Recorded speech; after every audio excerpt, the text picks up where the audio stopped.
Om Om Om Om Sahana Vavatu Sahano Bhunaktu Sahaviryam Karavavahai Tejasvinavadhitamasto Ma Vidvishavahai. Om Shanti Shanti Shanti. Om Narayanam Namaskritya Naram Chaiva Narottamam Devim Saraswatim Vyasam Tato Jayamudirayet. Vyasaya Vishnu Rupaya Vyasa Rupaya Vishnave Namo Vai Brahma Nidhaye Vasishtaya Namo Namaha Sada Shiva Samarambham Shankaracharya Madhyamam Asmadacharya Paryantam Vande Guru Paramparam Samasta Jana Kalyane Niratam Karunamayam Namami Chinmayam Devam Sadgurum Brahma Vidwaram Sadgurum Brahma Vidwaram Om Shri Chinmaya Sadgurave Namaha. Hari Om.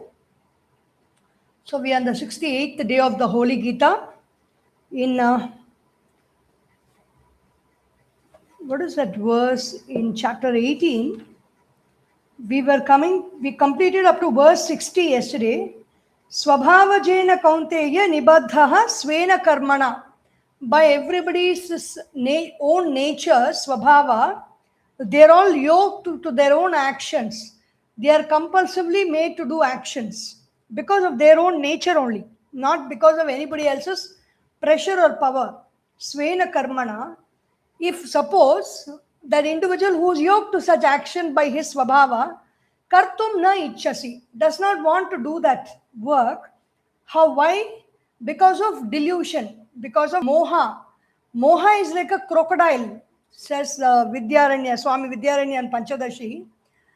Mahamoha, it is a big crocodile which can snatch away our intellect, our capacity to think clearly of the truth and not what is not the truth. Yen mohat karishyasi avashaha api tat. If you get trapped in the mouth of a crocodile, there is no choice for you to escape. The crocodile will catch you completely. It will be able to do that because it is so powerful. Karishyasi avashopi tat. The 61st verse. So what should I do? Because of all these questions are all apt to rise up in the mind of any serious student. What questions? In what does it mean for me to remember Krishna constantly? How can I remember him?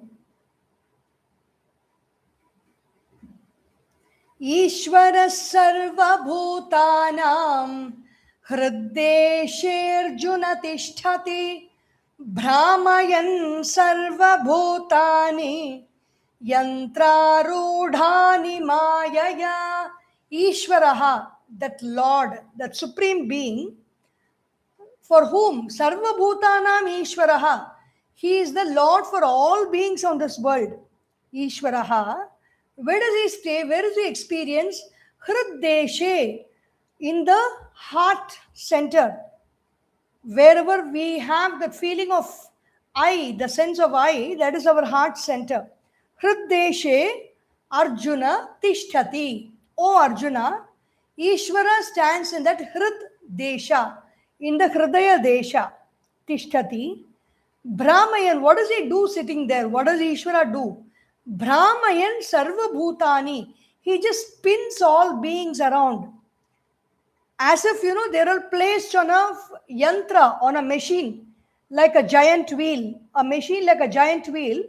Once you enter into that giant wheel and you sit in your chair, that's all, you are at the mercy of the giant wheel. The moment it stops, How much ever you may shout, or how much ever you feel like vomiting, or how much ever you want to just jump out of that car, you cannot do anything. You just have to be glued to that seat in whatever condition you are.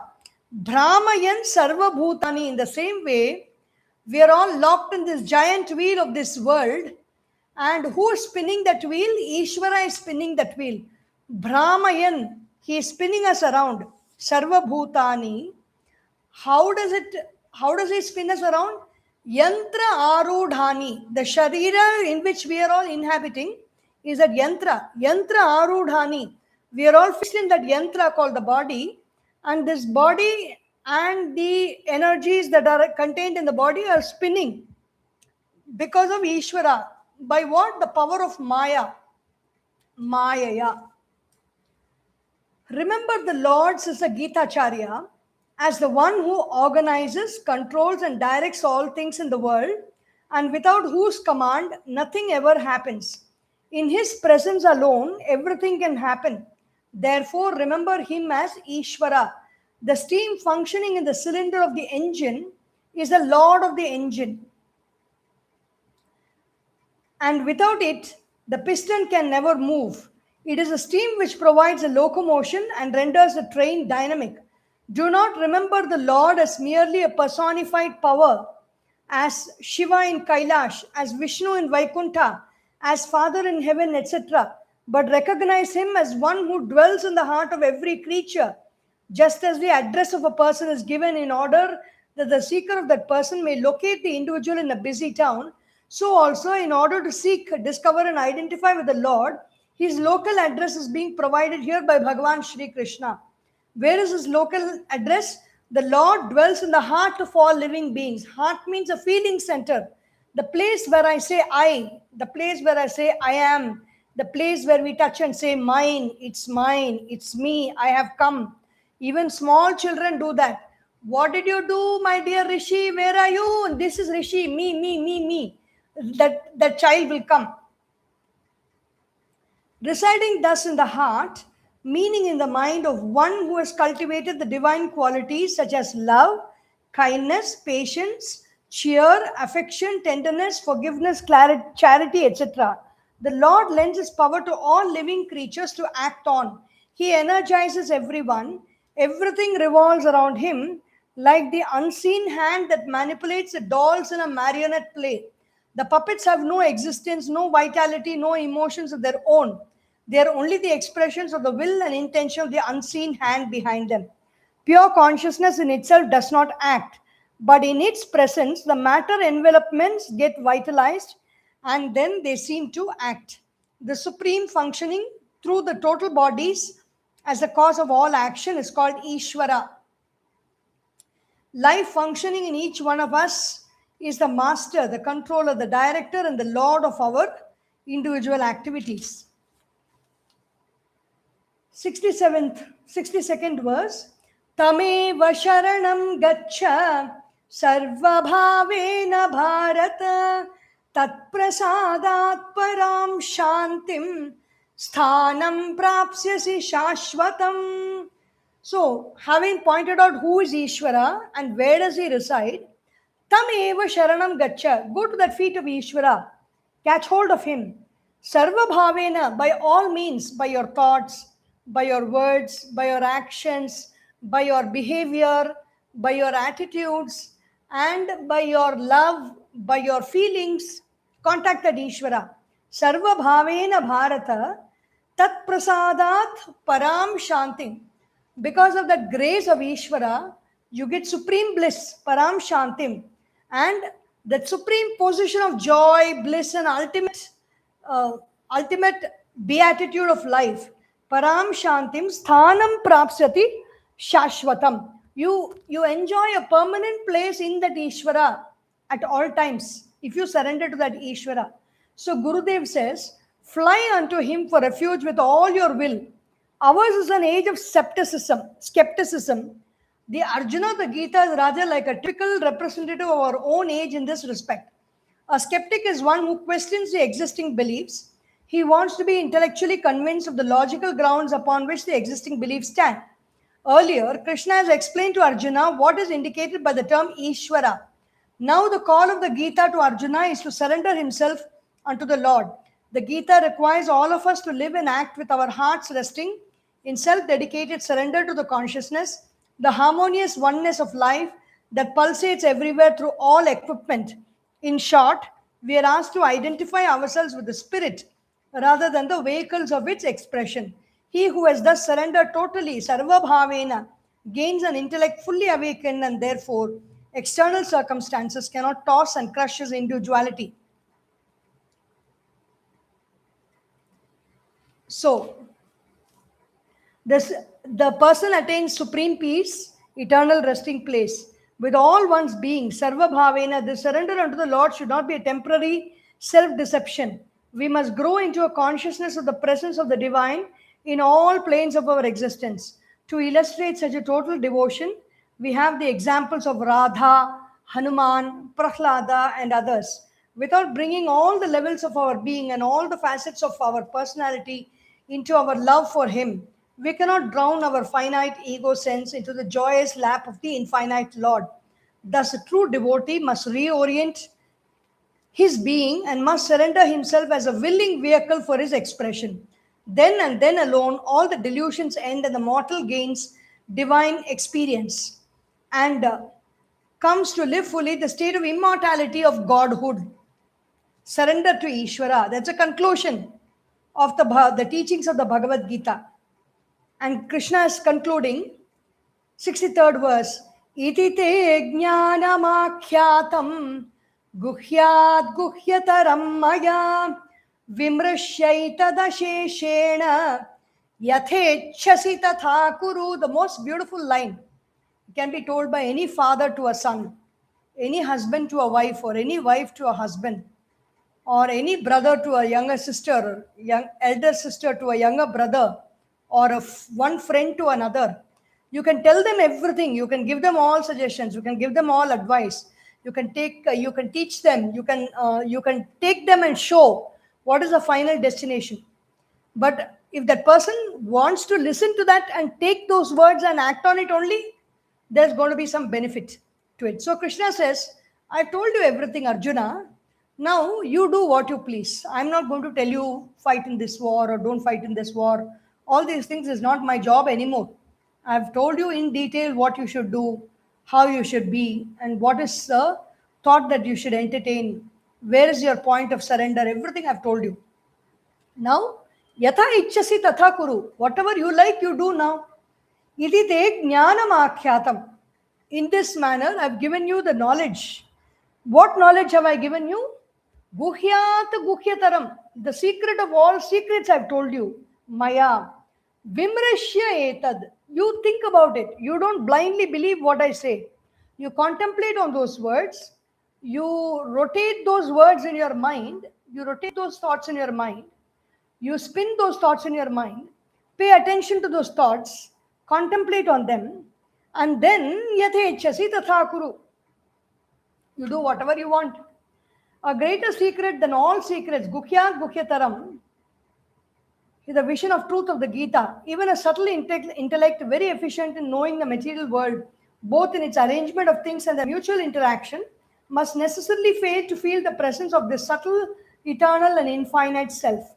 Guhyam. Reflect over it all. Any amount of listening cannot make one gain in wisdom.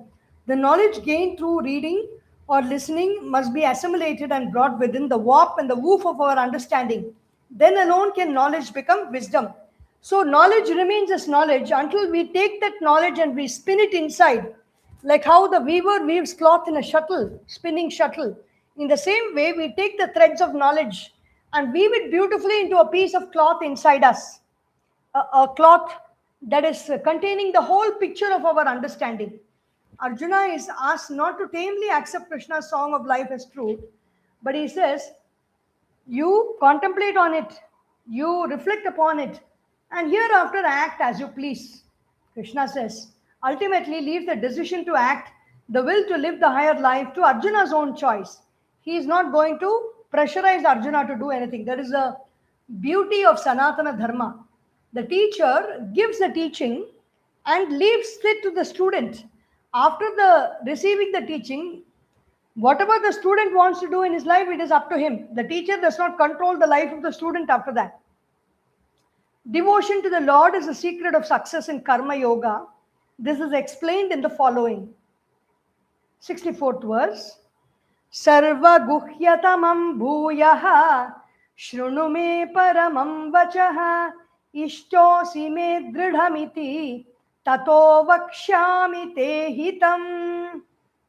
Here again, sarva guhyatamam bhuyaha. Again I will tell you, once is not enough. When there's a great truth, you want to reiterate it again so that it lands completely. Shrunu me paramam vachaha. Listen, Arjuna, to my supreme words. Why am I telling you? Ishtosi me dridham iti. Because you are my dear beloved, I am going to tell you, Vakshami te hitam. Whatever is good for you, I am going to tell. Again, I will repeat the most profound wisdom. Please, Arjuna, listen once again to this supreme wisdom. Because you are dear and close to me, you are my best friend. For this reason, Krishna tries to recapitulate his scheme of right living and noble endeavor in brief. What is it? The same thing that was there and mentioned in chapter 11 is brought again here. Manmana bhava mad bhaktaha madhyaje mam namaskuru mame vaishyasi satyam te pratijane priyosi me. You're very dear to me, Arjuna. What a beautiful friendship. It's actually between Bhagavan and Arjuna. Pratijane, I promise to you. It's my promise to you. Why am I doing this? You are very dear to me, Arjuna. Manmana bhava. Contemplate on me all the time. Place your thought in the heart. Hriddeshe, Arjuna. Place manmana bhava. Mad bhaktaha bhava. Be devoted to me. Mad yaji bhava. Whatever you do, offer it unto me, the consciousness within. Mam namaskuru. Whomever you salute, may the salutations go to me, that consciousness which enlivens everything, which is the cause for everything to function in this world. That is a supreme consciousness, Mam namaskuru. And if you do all this, what will happen? Mameva eshyasi. You will come to me only. You will become consciousness. At the end of this existence, in this lifetime, you enter into that consciousness.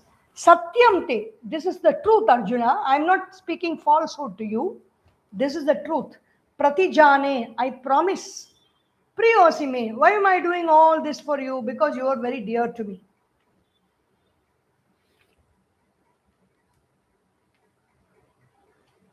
Bhagavan declares, with a mind fixed on me, you will reach me. Knowing that the Lord's declarations are true and being convinced that liberation is a necessary result of the devotion to the Lord, one should look up to the Lord as the highest and the sole refuge. The all-perfect Supreme has been as though shackled by our mind and intellect, and now the same mind and intellect must be utilized to unwind the binding cords. If we lock ourselves up in a room, it is left only to us to unlock its doors and walk out into freedom. Vasanas are created by our egocentric activities, sakama karma, and by selfless work, nishkama karma alone, these vasanas can be ended. Act on with mind fixed on me, devotedly work for me, dedicate all your activities, act as sacrifice, as an offering unto me. An attitude of reverence to the Supreme is necessary in order to reincorporate into the texture of our own life the qualities of the Supreme. Like water, knowledge also flows only from a higher to a lower level. Therefore, our minds must be in an attitude of surrender to Him, in utter reverence and devotion. When you work in the world with such an attitude, Krishna says, you shall reach the Supreme. According to Shankara, having taught in conclusion that the supreme secret of Karma Yoga is in regarding the Lord as the sole refuge, Krishna now proceeds to speak of the infinite knowledge, the fruit of Karma Yoga, as taught in the essential portions of all the Upanishads. The essence of Karma Yoga, the words, the beautiful words of Krishna, the Vaishnavites call it the Charama Shloka, the most important shloka in the Bhagavad Gita. Sarvadharman parityajya mamekam sharanam vraja aham tva sarva papebhyah mokshayishyami ma shuchah. Sarva dharman parityajya. Very, very famous verse. Abandoning all dharmas, dharma of the body, dharma of the mind, dharma of the intellect, the qualities of the body, the work pertaining to the body, the work pertaining to the mind, the work pertaining to the intellect. Take refuge in me alone, me, that consciousness. I will liberate thee from all sins. Grieve not, ma shuchaha. The teaching of the Bhagavad Gita began with Ashocyan, not to worry, and it's ending in ma shuchaha. Here the teaching of the Bhagavad Gita ends. Sarva dharman parityajya. The law of being, that of which a thing continues to be a thing, without which the thing cannot continue to be that thing, is the dharma of the thing. Like heat, because of which fire maintains itself as fire, without which fire can no more be fire, is the dharma of fire. Heat is the dharma of fire. Cold fire we have yet to come across. Sweetness is the dharma of sugar. Sour sugar is a myth. Every object in the world has two types of properties, the essential and the non-essential.